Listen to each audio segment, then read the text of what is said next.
अगली सुबह अमायरा अपने समय पर उठकर नहाकर आज लाल रंग का अनारकली सूट पहनकर आती हैं, जो उसके गोरे रंग पर बहुत सुंदर लग रहा था।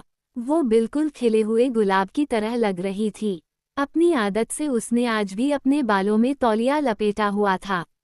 वो जैसे ही नीचे आती है सब नौकरों को इधर उधर भाग भाग कर काम करते हुए देखती है। अवनी जी भी वहीं नौकरों को काम बता रही थी। अमायरा ये सब देख समझने की कोशिश कर रही थी कि ये सब हो क्या रहा है। अवनी की नज़र जैसे ही उस पर पड़ती है वो उसे प्यार से बुलाते हुए, अरे अमायरा बेटा उठ गई तुम। उनकी आवाज़ देने से वो अपनी सोच से बाहर आकर उनकी ओर देखती हैं। उनके उसे इशारे से बुलाने पर वो उसकी तरफ चली जाती है। वो उन्हें सवालिया नज़रों से देखती है, मानो पूछ रही है ये सब किस चीज़ की तैयारी हो रही है। उसकी नज़रों के सवालों को समझकर अवनी जी, बेटा आज तुम्हारे अंकल का जन्मदिन है। हर साल उनके जन्मदिन पर घर में पूजा होती है तो ये उसी की तैयारी हो रही है। तो आज पूजा थोड़ी देर से होगी। मैं तुम्हें कल बताना भूल गई थी। जाओ तुम थोड़ा और सो लो, अभी समायरा भी नहीं उठी है। नहीं आंटी जी, हमें रोज जल्दी उठने की आदत है। आप मुझे भी बताइए मैं क्या काम करूं, अमायरा ने उनकी बात पर कहा। अवनी जो नहीं बेटा, सब नौकर कर देंगे, तुम रहने दो। इससे पहले कि अमायरा और कुछ बोल पाता सुनीता जी वहां आते हुए, मैडम जी प्रसाद में क्या क्या बनाना है। अवनी जी ऐसा करो सूजी का हलवा, खीर और है मीठे पुंडे भी बना देना जी। बोलकर सुनीता जी जैसे ही मूड कर जाने लगी तभी अमायरा बोल पड़ी, क्या प्रसाद मैं बना दूं। वो दोनों उसकी बात सुनकर उसे देखने लगते हैं। वो उनके ऐसे देखने से घबरा जाती हैं। अवनी जी बेटा क्या तुम्हें ये सब भी बनाना आता है।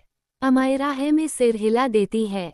अवनी जी अगर तुम बनाना चाहती हो तो बना लो, पर सुनीता तुम्हारी इसमें हेल्प करेगी। नहीं मैं बना लगी, अमायरा बोली। तो रहने दो, तुम अकेले इतना सारा काम नहीं करोगी। अमायरा तो ठीक है आंटी जी, मैं इनकी मदद ले लगी। तो ठीक है, अब सारे प्रसाद की जिम्मेदारी तुम्हारी।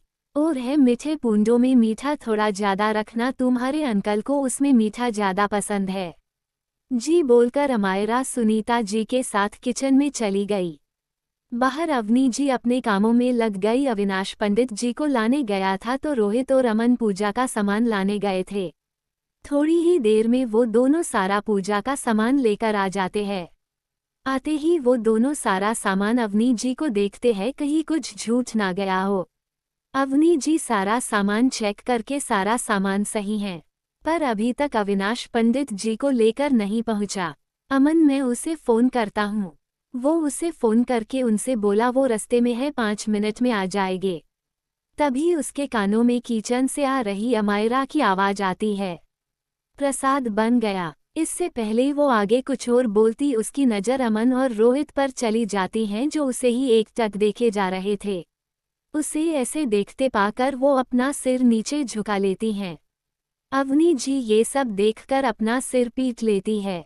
वो अमायरा से बेटा तुम जाकर समायरा और बच्चों को उठाकर उन्हें तैयार होकर नीचे आने को बोल दो और खुद भी तैयार हो जाओ। पंडित जी अभी आते ही होगे, जल्दी जाओ। अमायरा उनकी बातों पर सर हिलाकर चली जाती हैं। उसके जाते हैं अवनी जी उन दोनों की पीठ पर मुक्का मारकर, उसे देखना बंद करो, तुम दोनों ने कभी लड़की नहीं देखी, इसलिए बोलती हूँ शादी कर लो, पर तुम कहाँ मेरी सुनते हो। कम से कम गर्लफ्रेंड ही बना लो। घर में बहू आएंगे तो मेरा भी कुछ तो काम कम होगा, पर नहीं, तुम सबको तो अपनी ही मर्जी की करनी है। उनकी डांट सुनकर वो दोनों अपना सर हिलते हैं। ये हर बार का था, अवनी जी उन्हें शादी के लिए ऐसे ही सुनाती थी। दोनों वह से निकलने के लिए हम तैयार होकर आते हैं। अवनी जी हाँ हाँ मैं सब समझती हूँ, ये सब तुम्हारा शादी की बात से बचने का बहाना है। वो दोनों अपना सिर हिलाकर अपने रूम की तरफ बढ़ जाते हैं। अवनी जी पीछे से अंश को भी उठा देना वरना वो सोता ही रहेगा। उनके जाने के बाद अवनी जी बाकी का बचा हुआ काम देखकर तैयार होने चली जाती है। रूम में पहुंचकर अमायरा सबसे पहले समायरा को उठाती हैं। समायरा थोड़ा सी कसमसाई पर उठी नहीं।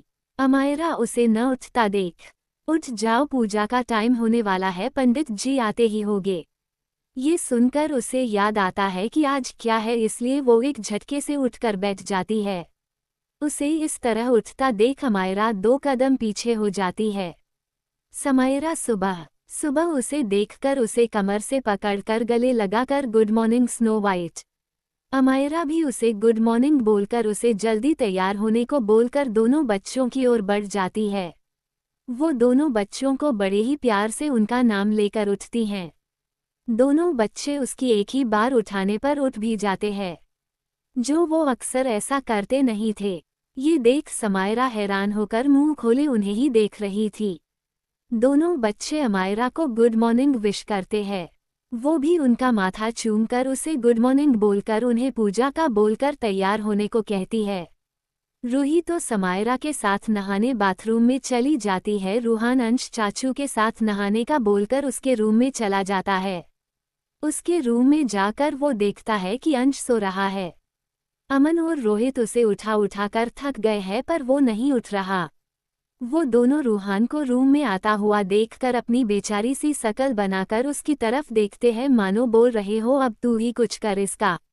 उनकी ऐसी शकल देखकर रूहान को हंसी आ जाती है, पर अपनी एंजल की बात याद आकर वो अपनी हंसी रोककर अंश की बिस्तर की ओर बढ़कर उस पर चढ़कर बैठकर उसके बालों को जोर जोर से खींचने लग जाता है।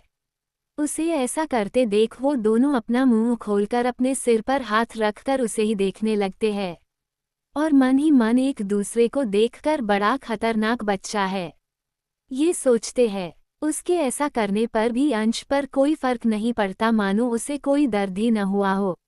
उसे न उठता देख रूहान उस पर बैठे हुए ही अपनी कमर पर हाथ रखकर कुछ सोचता है और फिर एक शैतानी स्माइल देकर उस पर से उठकर अंश चाचू नीचे एंजल को लेने नीचे कोई आया है, वो जा रही है।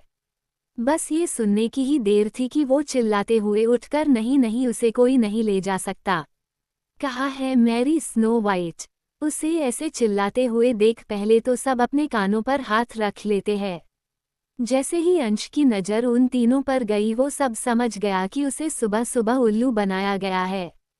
वो जैसे ही कुछ बोलता कि उन तीनों की खुरती हुई नज़रों को देखकर वो अपना मासूम सा चेहरा बना लेता है। रोहित तू तो बड़े वाला नौटंकी है, हम कब से तुझे उठा रहे हैं पर तू हो हिला ही नहीं। बात को ज्यादा न बढ़ाते हुए जल्दी तैयार हो, पंडित